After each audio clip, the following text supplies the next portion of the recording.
Tomorrow marks the 10th anniversary of the worst disaster to ever hit downtown Bozeman. A gas explosion rocked the 200 block of Main Street, claiming a life, flattening 3 buildings, and rendering 4 others unsafe. MTN's John Shearer begins his 4-part series.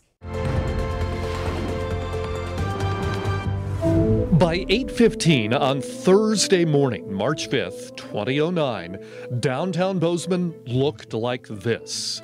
But no one had any idea a catastrophe like this was looming. I was getting ready to go to work. That morning was just an ordinary morning for us. Steve White was chairman of the Gallatin County Commission. We were getting ready to start a office meeting. Lots of meetings were about to get underway. We had a crew that was working out of our Three Forks shop, and I was out there for a safety meeting that morning.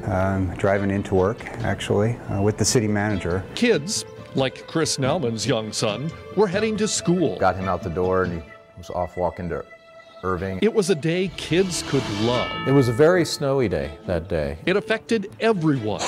And we were out shoveling snow. Everybody had a slow start that day. A slow start that in time would prove to be life-saving. In the Law and Justice Center, we felt the blast as many people did around Bozeman. Even after the blast, most people were struggling to comprehend what was happening. As I was coming over the hill by the hospital, saw that big plume of smoke. Len Albright was trying to get his bearings.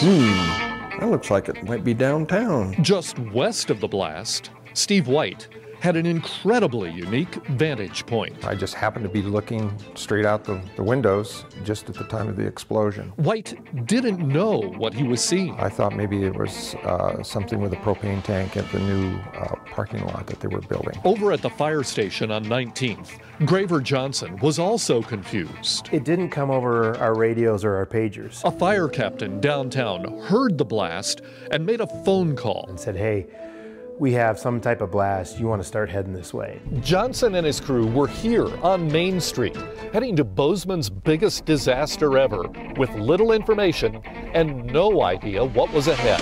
I remember turning on Main Street and heading down. About then, Graver begins to understand what's going on. The smoke rising and everything, and that's when we were trying to put it all together. Life had changed forever in downtown Bozeman.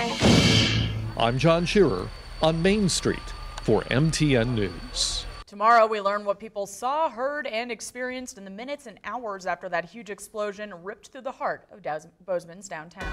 Still to come on